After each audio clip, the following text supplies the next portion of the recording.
Hello दोस्तों, क्या हाल है। तारीख आज 12 अक्टूबर 2024, दिन शनिवार, हिंदी तिथि नवमी दसवीं। और आइए बात करते हैं आज के मुख्य समाचार में देश भर की तमाम बड़ी खबरों पर नजर डालते हैं। आज के कुछ प्रमुख खबरों में देखेंगे दोस्तों, रिलायंस जियो के सभी यूजर्स के लिए बड़ी खुशखबरी आई है। सरकारी कर्मचारियों के लिए महंगाई भत्ते, पेंशन और बीमा समेत सरकार ने 3 बड़े फैसले लिए हैं। बैंक ग्राहकों के लिए एक बड़ा झटका है, क्रेडिट कार्ड के नियमों में बदलाव होने जा रहा है। वहीं स्टूडेंट छात्र छात्राओं के लिए भी सरकार का एक बड़ा फैसला है। और अंतर्राष्ट्रीय मंच लाओस से पीएम मोदी ने दुनिया भर में 5 बड़ी घोषणाएं की हैं। युवाओं को हर महीने मिलेंगे 5-5 हजार रुपए। इस सरकारी योजना के लिए भी आवेदन आज से शुरू होने जा रहे हैं। बिजली बिल पर भी बड़ी खुशखबरी आई है। किसानों का बड़ा ऐलान, फिर से चक्का जाम करेंगे सड़कों पर। इसके अलावा और भी जानेंगे दोस्तों आज के मौसम समाचार, सरकारी नौकरियों की जानकारी, सोना चांदी के भाव समेत आज की 50 बड़ी महत्वपूर्ण खबरें देखते हैं फटाफट से। देखिए दोस्तों, एक तो आज के दिन को वर्ल्ड आर्थराइटिस डे के रूप में मनाया जाता है, यानी विश्व गठिया दिवस। ये एक तरह की डिजीज है, इस बारे में जानकारी आप देख सकते हैं। और वहीं कल आपको पता होगा दुर्गाष्टमी और महानवमी का पर्व मनाया गया देश भर में बड़ी ही धूमधाम से।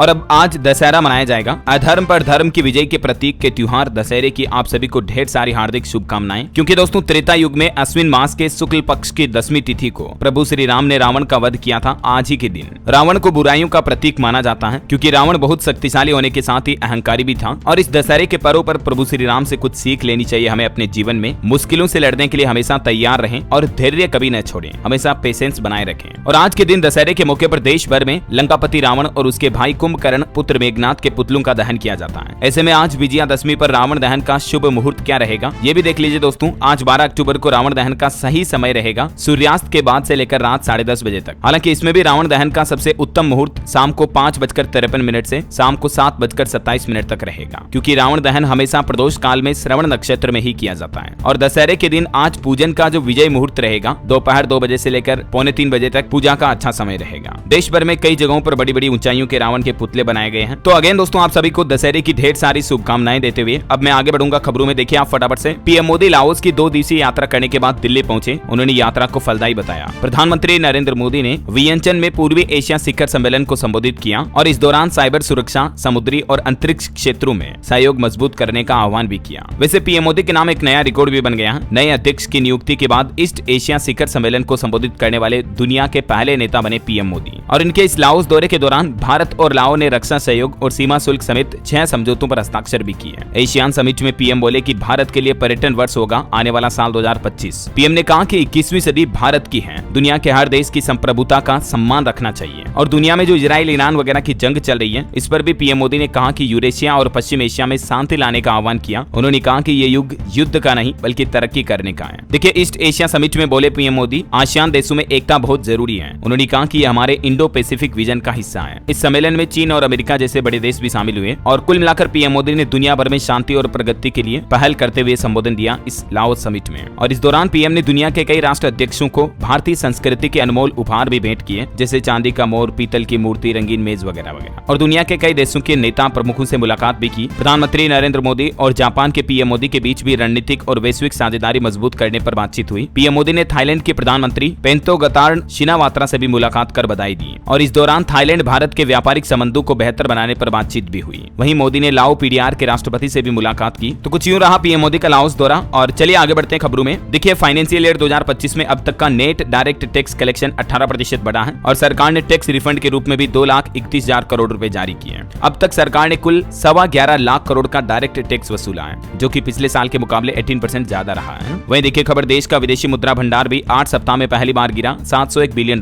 पर आया। वहीं भारत के रुपये को लेकर भी बड़ी खबर आ रही कि इतिहास में पहली बार डॉलर के मुकाबले 84 पर पहुंच गया रुपया, क्योंकि अभी इजराइल ईरान वगैरह जंग के चलते क्रूड ऑयल की रेटें बढ़ी हुई है। गोल्ड सिल्वर भी अभी टॉप हाई पर चले। यही कुछ कारण है कि रुपये में बड़ी गिरावट देखी जा रही है। चलिए अगला अपडेट देखिए दोस्तों, वित्तीय बाजार में रिलायंस कंपनी ने बड़ा दांव खेलते हुए जियो फाइनेंस ऐप पर ग्राहकों के लिए कई नई सुविधाओं का ऐलान किया है। मुकेश अंबानी की तरफ से घोषणा की गई है। अब जियो फाइनेंस एक ही मोबाइल ऐप के जरिए आपको सस्ता लोन मिल पाएगा। इसी ऐप पर इंश्योरेंस यानी कि बीमा और म्यूचुअल फंड में इन्वेस्टमेंट की सुविधा भी मिलेगी। रिलायंस ग्रुप की तरफ से जियो फाइनेंस ऐप का यह नया वर्जन लॉन्च किया है और अब इस ऐप में आपको ये नई फैसिलिटी मिलेगी, है ना। चलिए बड़ी खबर देखिए, महादेव बेटिंग ऐप का मालिक डिटेन हुआ। इंटरपोल ने दुबई में पकड़ा इसको। महादेव जो कि सट्टेबाजी का मोबाइल ऐप है जिसमें कई लोगों ने पैसा गंवाया। इसका मालिक नाम है सौरभ चंद्राकर। ये दुबई में गिरफ्तार हो चुका है। जल्दी इसे भारत लाया जाएगा। मीडिया रिपोर्ट्स के मुताबिक इंटरपोल के अधिकारियों ने इसको पकड़ा है और 7 दिन के अंदर ये भारत लाया जा सकता है। चलिए अगली खबर देखिए दोस्तों, पीएम इंटर्नशिप योजना के आवेदन आज से शुरू होंगे। युवाओं को हर महीने 5-5 हजार रुपए मिलेंगे इस योजना से जुड़ने के बाद इंटर्नशिप करने के दौरान। तो आज 12 अक्टूबर से ही ऑनलाइन आवेदन कर सकते हैं युवा जो कि उम्मीदवार pminternship.mca.gov.in इस पोर्टल पर जाकर ऑनलाइन रजिस्ट्रेशन कर सकते हैं। मैंने DLS न्यूज पर इसका एक सेपरेट वीडियो भी डाला हुआ है कि इस योजना में आवेदन करने के लिए क्या क्या एलिजिबिलिटी है, कैसे अप्लाई कर रहा है। अगर आप देखना चाहते हैं तो इस वीडियो को देख लीजिएगा, कंप्लीट इन्फॉर्मेशन आपको इसमें मिल जाएगी।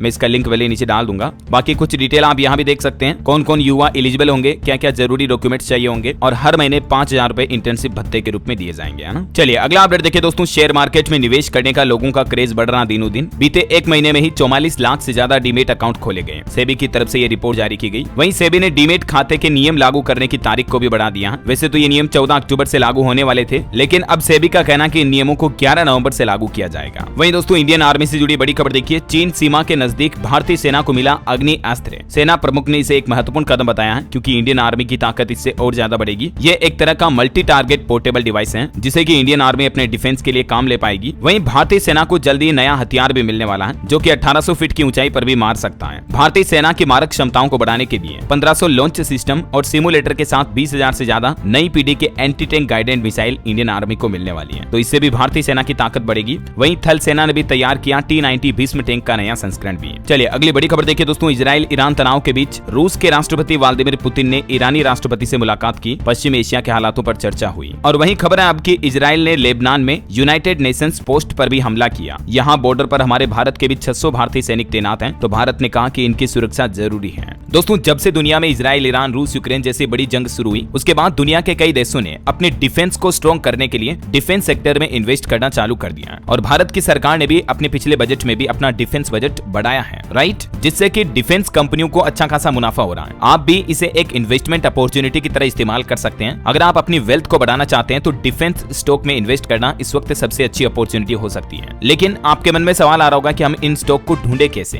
तो इसका एक बहुत ही अच्छा सोल्यूशन है लेमन। यहाँ पर आपको सारे अच्छे सेक्टर्स के स्टॉक की नॉलेज मिलती है, जिससे कि हमारा समय बचता है, और खास करके अगर आप इस मार्केट में नए हो तो। और सबसे अच्छी चीज मुझे लगी वो है लेमन के बारे में इनका यूजर फ्रेंडली इंटरफेस। ऐसा लगा ही नहीं कि मैं इसे पहली बार यूज कर रहा हूँ, और सोचने समझने में टाइम वेस्ट नहीं हुआ, तुरंत ही सारे फीचर समझ आने लगे। प्लस एक और चीज जो मुझे अच्छी लगी, जो लोगों को बहुत काम भी आएगी, वो है इनका 0 ब्रोकरेज फीस पहले महीने के लिए, यानी कोई एक्स्ट्रा पैसा देने का स्ट्रेस नहीं होगा किसी को भी। और इनका एनुअल मेंटेनेंस फी भी 1 साल के लिए 0 है। लोग अक्सर ये फी वगैरह देने के झंझट से बचना चाहते हैं, और मुझे लगता है कि इस प्लेटफॉर्म ने लोगों की ये समस्या सोल्व कर दी है। कौन सा स्टॉक अभी ट्रेंड कर रहा है ये आप पता लगा सकते हैं इनके इन्वेस्ट इन सेक्टर ऑप्शन से। ये फीचर आपको कई डिफरेंट सेक्टर्स जैसे कि technology, health care, finance, energy में भी इन्वेस्ट करने की फ्लेक्सिबिलिटी देता है। और आप यहाँ IPO, mutual fund, variety of stocks को ब्राउज और एक्सप्लोर भी कर सकते हैं। फिर मैं पहुंचा इनके टॉप एनालिस्ट रेटिंग सेक्शन में। यहाँ पर आपको सारे रिकमेंडेशंस मिलते हैं कि कौन से स्टॉक को बाय करें, सेल करें या होल्ड करें। और ये सारे रिकमेंडेशंस एक्सपर्ट एनालिस्ट के होते हैं, यानी आप समझ सकते हैं कि एक प्रॉपर रिसर्च पर बेस्ड है। तो मुझे तो ओवरऑल ये बहुत ही एक अच्छा प्लेटफॉर्म लगा लेमन। आप भी इस प्लेटफॉर्म को ट्राई करके जरूर देखिए, लिंक मैंने नीचे डिस्क्रिप्शन और पिन कमेंट में दे दिया है। चलिए आगे बढ़ते हैं खबरों में। देखिए राष्ट्रीय इलेक्ट्रॉनिक्स और सूचना प्रौद्योगिकी संस्थान तथा महाराष्ट्र सरकार के बीच एक समझौता हुआ है, जिससे कि महाराष्ट्र में उच्च शिक्षा और तकनीक को बढ़ावा मिलेगा। चलिए खबर है ईडेबल ऑयल यानी कि खाने के तेल पर एक रिपोर्ट आ रही कि बीते महीने सितंबर में खाद्य तेलों का आयात 29% तक घटकर 10.64 लाख टन पर पहुंचा है। और ये आंकड़े बताते हैं कि जल्द ही खाने के तेल के रेट कम हो सकते हैं, भाव घट सकते हैं, मतलब क्योंकि अब कम से कम तेल इंपोर्ट किया जा रहा है भारत में, है ना। चलिए खबर है पंजाब सरकार की तरफ से छुट्टी का भी ऐलान कर दिया है, एक नोटिफिकेशन जारी हुआ। पंजाब में आज बंद रहेंगे सेवा केंद्र। दशहरे के चलते पंजाब सरकार ने छुट्टी का फैसला लिया है। वहीं देखिए बड़ी खबर, रतन टाटा श्री के सम्मान में अब महाराष्ट्र सरकार ने बड़ी घोषणा की। कहा कि महाराष्ट्र में टाटा के नाम से उद्योग पुरस्कार दिया जाएगा। रतन टाटा को श्रद्धांजलि देने के लिए पूरी क्षमता से काम किया जाएगा, और महाराष्ट्र सरकार अब उद्योग रत्न पुरस्कार नाम से उनकी स्मृति में ये पुरस्कार देने की घोषणा की है। जो अच्छे कारोबारी होंगे उन्हें उनके नाम पर मतलब अवार्ड दिया जाएगा, है ना।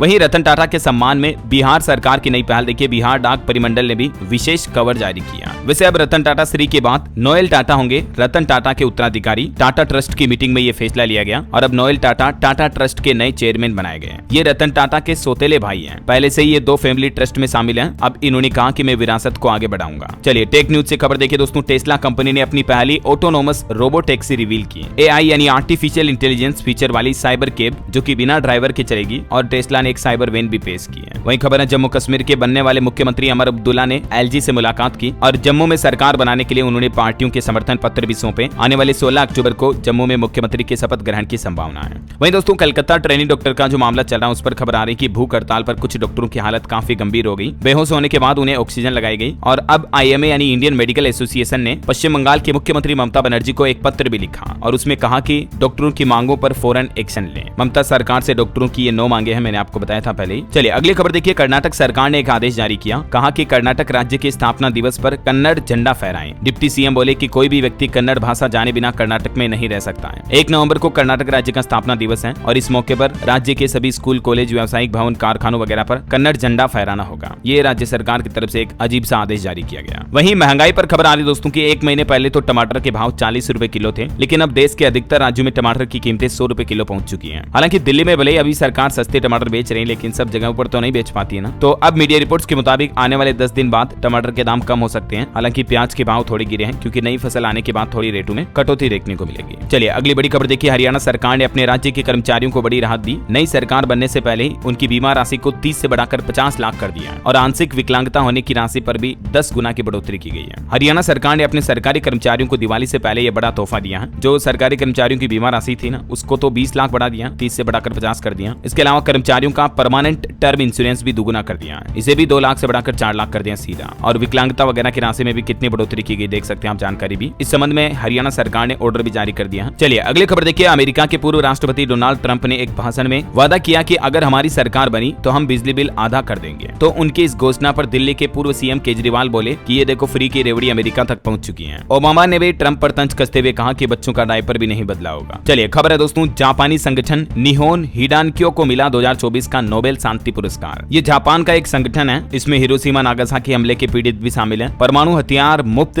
दुनिया बनाने की मुहिम चलाई थी इस संगठन ने। यही वजह है कि 2024 का नोबेल शांति पुरस्कार इसको दिया गया। करंट अफेयर्स के हिसाब से इंपोर्टेंट, ध्यान रखिएगा। चलिए अगली खबर देखिए। सेना कमांडरों के सम्मेलन में भाग लेने के लिए 2 दिवसीय दौरे पर सिक्किम पहुंचे देश के रक्षा मंत्री राजनाथ सिंह और यहाँ सिक्किम में सेना कमांडरों का शिखर सम्मेलन का उद्घाटन भी किया। इस दौरान सीमा सुरक्षा पर फोकस बनाए रखने की भी बातें कही रक्षा मंत्री ने और सेना कमांडरों में जोश भरते हुए बोले कि देश की सुरक्षा में सेना की महत्वपूर्ण भूमिका है। इसी बीच दोस्तों इंडियन आर्मी के जवानों के लिए एक और बड़ा फैसला लिया गया। भारतीय नौसेना ने नौसेना के नागरिकों के बीमा कवरेज के लिए बजाज अलियांस के साथ एक साझेदारी भी की है, जिससे कि नौसेना नागरिकों को वित्तीय सुरक्षा मिल पाएगी और वहीं विदेशों में बसे पूर्व सैनिकों और गोरखाओं की पेंशन को लेकर भी सरकार की तरफ से नए निर्देश जारी किए गए। स्पर्श सेवाओं का भी अब फायदा मिल पाएगा। रक्षा मंत्रालय की तरफ से भारतीय सेना के जवानों के जो पूर्व रिटायर्ड जवान हैं उनके लिए भी ये कुछ जरूरी दिशा निर्देश जारी किए हैं। एक तो रिटायर्ड सैनिकों की पेंशन संबंधित दिक्कतों को दूर करने के लिए ऑनलाइन स्पर्श सिस्टम भी शुरू कर दिया है। इसके अलावा डिफेंस पेंशनर्स के लिए ये नए दिशा निर्देश आप देख सकते हैं। सरकार ने एक समर्पित ईमेल आईडी भी बनाई है। इस पर रिटायर्ड जवान पेंशन प्राप्त करने के लिए कोई दिक्कत है तो सरकार से संपर्क कर सकते हैं डायरेक्टली। इस ईमेल आईडी का इस्तेमाल इन सेवाओं के लिए किया जा सकेगा, है ना। और भारतीय नौसेना पर एक और अपडेट आ रहा है कि नौसेना के सेमिनार स्वावलंबन 2024 के तीसरे संस्करण का आयोजन 28-29 अक्टूबर को होगा। ये 2 दिवसीय कार्यक्रम दिल्ली के प्रगति मैदान में हॉल संख्या 14 में आयोजित किया जाएगा। रक्षा मंत्रालय की तरफ से ये बात की जानकारी दी गई। चलिए अगला अपडेट है दोस्तों। बीएसएनएल यूजर्स के लिए अच्छी खुशखबरी है और इससे जो प्राइवेट टेलीकॉम कंपनियां हैं उनकी भी टेंशन बढ़ सकती है, क्योंकि आने वाले अप्रैल 2025 में बीएसएनएल अपने यूजर्स के लिए एक बड़ी सुविधा ला रही है।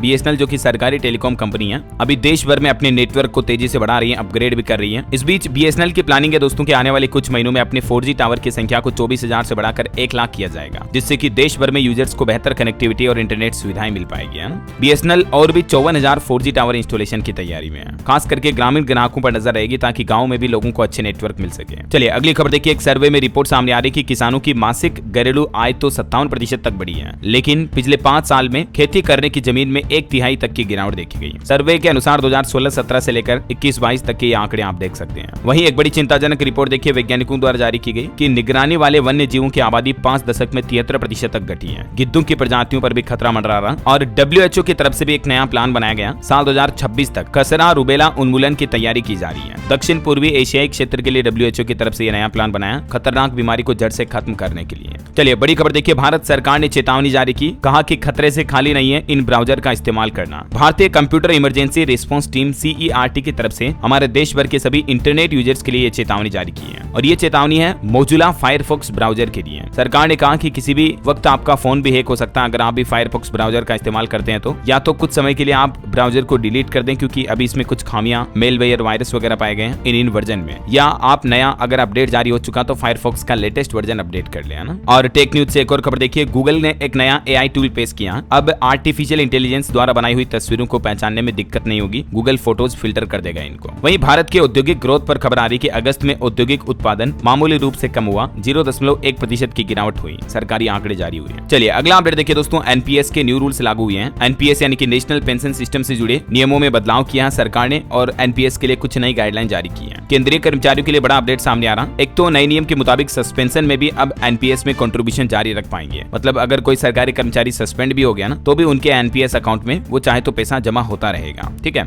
इसके अलावा प्रोबेशन के दौरान भी कंट्रीब्यूशन करना अनिवार्य होगा। तीसरा बदलाव, कंट्रीब्यूशन जमा करने में देरी होने पर ब्याज समेत पूरा पैसा वापस मिल पाएगा। मतलब अगर एनपीएस सिस्टम की वजह से कंट्रीब्यूशन में कोई गलती होती है तो उसे ब्याज समेत लाभार्थी के पेंशन अकाउंट में जमा कर दिया जाएगा। तो ये 3 नए नियम एनपीएस योजना से जुड़े लागू हो चुके हैं। बहरहाल अभी तो कुछ और महत्वपूर्ण और काम की खबरें देखेंगे दोस्तों, लेकिन फिलहाल वक्त हो चला आज के ताजा मौसम समाचार जानने का। और हाँ, आपको एक बात याद दिला दूं, अगर आप डीएलएस न्यूज चैनल पर पहली बार आए हैं और चैनल को अभी तक भी सब्सक्राइब नहीं किया ना दोस्तों, तो इसे सब्सक्राइब करके बेल आइकन दबा दीजिए और इस वीडियो पर एक छोटा सा प्यार भरा लाइक भी कर देना, ताकि आपको रोजाना की ताजा खबरें, महत्वपूर्ण मुख्य समाचार, नई सरकारी योजनाओं की जानकारी, नए नियम, बड़े बदलाव सबसे पहले आपके मोबाइल पर मिलते रहेंगे। चलिए आगे बढ़ते हैं मौसम अपडेट में। तो देखिए आप, भारतीय मौसम विज्ञान विभाग ने अगले 2-3 दिन तमिलनाडु, गोवा, गुजरात समेत कई स्थानों पर तेज बारिश की संभावना जताई है। कुछ अलग अलग राज्यों के मानसून हालात देखिए दोस्तों। आर्थिक राजधानी मुंबई में देर रात आंधी और तेज बारिश देखी गई, कई उड़ानें भी प्रभावित हुई। मध्य प्रदेश, राजस्थान समेत 15 राज्यों में आज भारी बारिश का अलर्ट है। देखिए राजस्थान के भी 9 जिलों में आज बारिश और ओलावृष्टि का अलर्ट, अगले 2 दिन तेज बरसात की संभावना। नया सिस्टम बनने की वजह से मौसम फिर से बदला है। मध्य प्रदेश में भी भोपाल में बूंदाबांदी हुई, इंदौर समेत कई जिलों में बरसा पानी, अगले 3 दिन ऐसा ही रहेगा मौसम। छत्तीसगढ़ में 15 अक्टूबर के बाद शुरू होगी मानसून की वापसी, उसके बाद बारिश की गतिविधियों में कमी आएगी। और बिहार में देखिए दोस्तों, मौसम विभाग का कहना कि दुर्गा पूजा, दशहरे पर मौसम साफ रहेगा। 18 जिलों में तकरीबन 3.25 लाख बाढ़ पीड़ितों के खातों में 225 करोड़ रुपए ट्रांसफर किए। और झारखंड के कई जिलों में आज बारिश का अलर्ट है। आकाशीय बिजली गिरने की वजह से 2 खिलाड़ी समेत 4 लोगों की जान भी चली गई। हरियाणा के 8 जिलों में अब ठंड की एंट्री हुई, 24 घंटों में ही तापमान में 1 डिग्री से ज्यादा की गिरावट दर्ज हुई। पंजाब, चंडीगढ़ में भी सुबह शाम शीतलहर चलना शुरू हो गई है। हिमाचल के ऊंचे इलाकों में शीतलहर का कहर शुरू हुआ। और वे अगले 24 घंटों के दौरान मौसम की संभावित गतिविधियां क्या रह सकती हैं, स्काईमेट वेदर की रिपोर्ट के मुताबिक डिटेल्स आप देख सकते हैं अलग अलग राज्यों में। चलिए मौसम के बाद सराफा बाजार पर नजर डालते दोस्तों। तो देखिए आज सोने चांदी के दाम में फिर से तेजी देखी गई। सोना 785 रुपए बढ़कर 75,623 पर पहुंचा। चांदी में 1610 रुपए की बढ़ोतरी दर्ज हुई और अभी चांदी का रेट 89,963 रुपए प्रति किलो बिक रही है। ठीक है, मार्केट के हालातों पर नजर डालें तो देखिए सेंसेक्स में 230 अंक की गिरावट दर्ज हुई, निफ्टी भी 34 अंक फिसला। वहीं रिलायंस कंपनी की दूसरी तिमाही के नतीजे 14 अक्टूबर को आएंगे, इसके स्टॉक पर नजर रखें। बीते 1 महीने में 5% से ज्यादा गिरा कंपनी का शेयर। और सेबी ने ट्रैफिकसोल ITS कंपनी पर स्टॉक लिस्टिंग पर ही रोक लगा दी है और एस्क्रो अकाउंट में डाल दिया है IPO की इनकम को भी। कुछ नियमों में उल्लंघन के चलते ये लिस्टिंग पर रोक लगा दी है। वही खबर है, दुनिया का सबसे बड़ा फंड मैनेजर डालेगा देश के सबसे बड़े IPO में पैसा। हुंडई इंडिया जल्दी अपना IPO ला रही, मैंने आपको बताया था अपडेट। तो इसमें कई विदेशी निवेशक भी निवेश करने जा रहे हैं। और एक रिपोर्ट देखिए दोस्तों, भारत के टॉप 100 अमीरों की संपत्ति पहली बार 90 लाख करोड़ के पार हुई। बड़े उद्योगपतियों की संपत्ति एक साल में 40% तक बढ़ी, 2020 की तुलना में तो मानो दुगनी हो गई। जबकि जो मध्यम वर्ग के लोग होते हैं उनकी कमाई में इतनी बढ़ोतरी नहीं होती है। तभी तो मैं आपको कहता हूँ कि अमीर दिनों दिन अमीर होता जाता है, गरीब और ज्यादा गरीब होता जाता है। ये फासला बढ़ रहा हमारे देश में। कहीं न कहीं सरकार को मध्यम वर्ग के लोगों और गरीबों को ऊपर उठाने के लिए कुछ अच्छे फैसले लेने चाहिए, नई योजनाएं लानी चाहिए, राइट। अगर आप भी मेरी बात से सहमत है दोस्तों तो नीचे कमेंट करके बताइए यस DLS भाई। देखिए कितने लोग मेरी बात को सपोर्ट करते हैं, फटाफट से कमेंट में लिख दीजिए यस DLS भाई। चलिए आगे बढ़े खबरों में। देखिए आप, BSF ने सोने की तस्करी पर कसा शिकंजा। भारत बांग्लादेश सीमा पर 4.5 किलो सोने के साथ एक तस्कर को पकड़ा। और एक रिपोर्ट सामने आ रही दोस्तों कि हमारे देश के 4 राज्यों में सूचना आयोग बिल्कुल निष्क्रिय है। रिपोर्ट में दावा किया गया कि सूचना आयुक्त न होने की वजह से कई मामले लंबित पड़े हैं। जो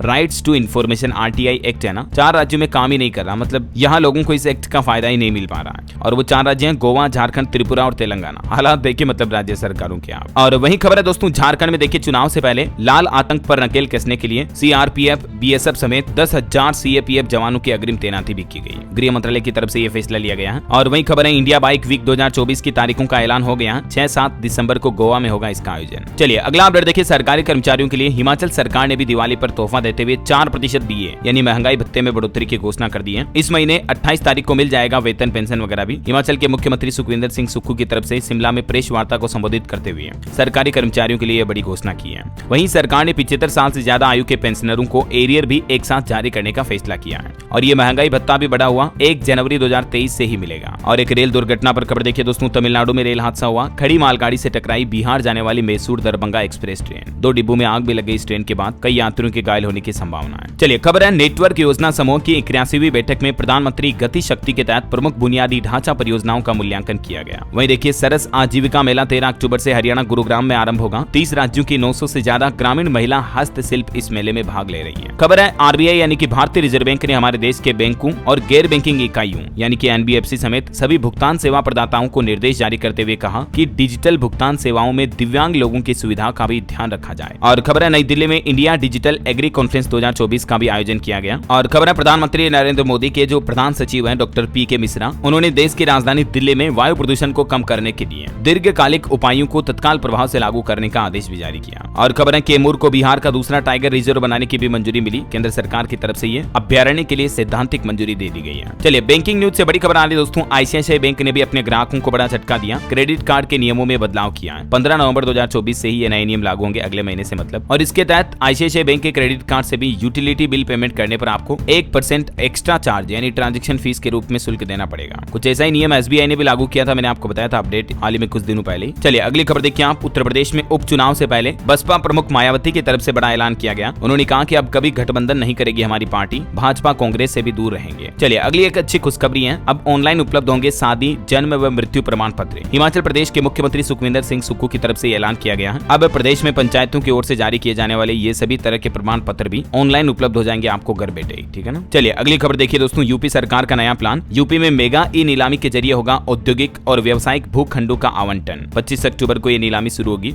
आप भी इस ऑनलाइन पोर्टल के जरिए इस बिड में हिस्सा ले सकते हैं। अच्छा वैसे उत्तर प्रदेश वासियों के लिए एक और अच्छी खबर तो ये है कि बिजली महंगी नहीं होगी। प्रदेश के 3 करोड़ से भी ज्यादा बिजली उपभोक्ताओं को दीपावली से पहले योगी सरकार ने ये बड़ी राहत दी है, क्योंकि उत्तर प्रदेश में विद्युत नियामक आयोग ने पावर कॉर्पोरेशन और बिजली कंपनियों के जो टैरिफ बढ़ाने के प्रस्ताव थे उन सभी प्रस्तावों को खारिज कर दिया है। हालांकि कंपनियों ने 11,000 करोड़ से भी ज्यादा का घाटा दर्शाया था, उसके बावजूद भी सरकार ने इनकी नहीं मानी है और इस तरह से लगातार 5 सालों तक बिजली की दरें ना बढ़ाने वाला उत्तर प्रदेश राज्य हमारे देश का पहला राज्य बन चुका है। तो ये यूपी वासियों के लिए अच्छी राहत की बात है ना। अच्छा किसानों के फिर से आंदोलन पर एक बड़ी खबर आ रही दोस्तों, किसानों ने बड़ा ऐलान किया। कल 13 अक्टूबर को पूरे पंजाब में रोका जाएगा सड़क यातायात। दोपहर 12 बजे से लेकर 3 बजे तक पंजाब में राज्य व्यापी चक्का जाम करने की घोषणा की है किसानों ने अपनी कुछ मांगों को लेकर। पंजाब चंडीगढ़ में किसान नेता राज्यपाल की तरफ से भी ऐलान किया गया, कहा कि 3 घंटे प्रमुख मार्ग बंद रहेंगे। चलिए कुछ और स्टेट न्यूज अपडेट देखिए फटाफट से। राजस्थान में सस्ता होगा इलाज कराना, क्योंकि अलग से शुरू होंगे हॉस्पिटल। वेज नॉन वेज खाना, धर्म के अनुसार पूजा स्थल, होटल्स वगैरह भी जुड़ेंगे। 5 आयुष सेंटर बनाए जाएंगे। राजस्थान के टूरिज्म को भी अब हॉस्पिटल से जोड़ा जाएगा। वहीं राजस्थान को मेडिकल और वेलनेस टूरिज्म स्टेट बनाने के लिए भी सरकार ने एक्शन प्लान तैयार कर लिया है और सरकार ने इस पॉलिसी को हिल इन राजस्थान नाम दिया है। वहीं खबर है दोस्तों, rising Rajasthan global investment summit में 1882 करोड़ के एमओयू साइन किए गए। 18 अक्टूबर को इस समिट का आयोजन होगा। अच्छा राजस्थान पुलिस ने भी एक नया प्लान बनाया है। अब बदमाशों की पहचान आसानी से हो पाएगी, क्योंकि प्रदेश में 2 लाख बदमाश और अपराधियों का डेटा, उनके फिंगरप्रिंट डिजिटल बैंक में जमा किए गए हैं। चलिए अगली खबर देखिए, छत्तीसगढ़ के 8 अस्पतालों का आयुष्मान लाइसेंस रद्द हुआ। पैकेज में अनियमितता और कुछ लापरवाहियों के चलते छत्तीसगढ़ रायपुर के सिटी 24 समेत कई अस्पतालों पर यह कार्यवाही की गई है। अच्छा छत्तीसगढ़ में एक और आदेश जारी हुआ कि ग्रेजुएशन में अब प्राइवेट प्रैक्टिस नहीं कर पाएंगे एमबीबीएस के स्टूडेंट। छत्तीसगढ़ में सेवा नौकरी करने पर भी रोक लगा दी है। कॉलेजों में जमा कराना होगा एफिडेविट, प्रिंसिपल करेंगे मॉनिटरिंग भी। यानी अब एमबीबीएस डॉक्टर पीजी के दौरान प्राइवेट प्रैक्टिस नहीं कर सकेंगे, उन्हें गवर्नमेंट हॉस्पिटल में ही जाना पड़ेगा। समाज सेवा का बहाना भी नहीं चलेगा। ये छत्तीसगढ़ में मेडिकल की पढ़ाई करने वाले स्टूडेंट के लिए सख्त नया नियम लागू कर दिया। अच्छा वहीं छत्तीसगढ़ में दोस्तों 517 मेगावाट बिजली सोलर से बनाई जाएगी। नांद गांव में देश का पहला सोलर प्लांट लगने जा रहा, जहां बैटरी स्टोर होगी बिजली, और भिलाई में फ्लोटिंग प्लांट लगाया जाएगा। मतलब एक जगह से बिजली जनरेट होगी, दूसरी जगह स्टोर की जाएगी, उसके बाद लोगों को बिजली सप्लाई मिलेगी, है ना। चलिए अगली खबर देखिए, दिल्ली के एक स्कूल स्टूडेंट ने बनाया सस्ता एयर प्यूरिफायर, जो कि 1 घंटे में 90% तक प्रदूषण कम कर सकता है। वहीं खबर है दोस्तों, हरियाणा के मुख्यमंत्री की शपथ भी 15 तारीख को ली जा सकती है। पीएम मोदी भी पहुंचेंगे, इसमें तैयारियां चल रही हैं। 50,000 लोग आएंगे। और शपथ ग्रहण से पहले ही हरियाणा के मुख्यमंत्री नायब सिंह सैनी ने एक बड़ी घोषणा की, कहा कि 25,000 युवाओं को नियुक्ति पत्र सौंपने के बाद ही मैं शपथ लूंगा। रोजगार को लेकर नायब सिंह सैनी की तरफ से ये बड़ा ऐलान किया गया है। और देखिए हरियाणा रेवाड़ी में भी डेंगू के मरीज बढ़े। एक ही दिन में 11 पॉजिटिव केस मिले। 16 का अस्पताल में इलाज चल रहा, आंकड़ा कुल 110 तक पहुंचा। खबर है दोस्तों, पंजाब जालंधर समेत कई जिलों में 15 अक्टूबर को शराब की दुकानें बंद रहेगी। पंचायत चुनाव को लेकर यह फैसला लिया गया। वहीं रेलवे से खबर देखिए, यूपी बिहार राजस्थान की स्पेशल ट्रेनों का शेड्यूल जारी हुआ। 20 दिन में 5 मंडलों से 76 स्पेशल ट्रेनों के 285 फेरे लगेंगे, जिससे तकरीबन 5 लाख यात्रियों को राहत मिलेगी। और वहीं खबर देखिए, मोदी सरकार ने दशहरे से पहले बिहार को भी बड़ा गिफ्ट दिया। 17,921 करोड़ रुपए जारी किए हैं बिहार के विकास के लिए स्पेशल पैकेज के रूप में। कर हिस्सेदारी के तहत बिहार को यह धनराशि दी गई। चलिए खबर है, देसी गाय खरीदने के लिए 33,000 रुपए तक की सब्सिडी देगी ये राज्य सरकार। गौशाला के लिए भी मिलेंगे 8,000 रुपए। हिमाचल सरकार की तरफ से किसानों के लिए कुछ बड़ी घोषणाएं की गई है। मुख्यमंत्री सुखविंदर सिंह सुक्खू सरकार की तरफ से प्राकृतिक खेती को बढ़ावा देने और किसानों को देसी गाय खरीदने पर यह अनुदान देने की फैसला लिया गया। वहीं देखिए, पंजाब में सर्वसम्मति से चुनी जाने वाली पंचायतों की संख्या दुगनी हुई। 3798 पंचायतों को मिलेंगे 5-5 लाख रुपए। राज्य चुनाव आयोग की तरफ से सर्वसम्मति से पंचायतें चुनने की मुहिम रंग लाई है और ये फायदा होगा पंचायतों को। चलिए दोस्तों, कुछ एजुकेशनल खबरें देख लेते हैं फटाफट से। देखिए, मध्य प्रदेश में एक रिपोर्ट आ रही है कि 6ठी 9वीं के तकरीबन 4.5 लाख स्टूडेंट को साइकिल मिलनी थी, लेकिन अभी तक सिर्फ 18,500 स्टूडेंट को ही मिल पाई। और सरकारी नौकरियों से जुड़े कुछ बड़े फैसले देखिए आप। उड़ीसा पुलिस सिपाही भर्ती के लिए आवेदन की तारीख बढ़ चुकी है। अब इसमें आप 30 अक्टूबर तक अप्लाई कर पाएंगे।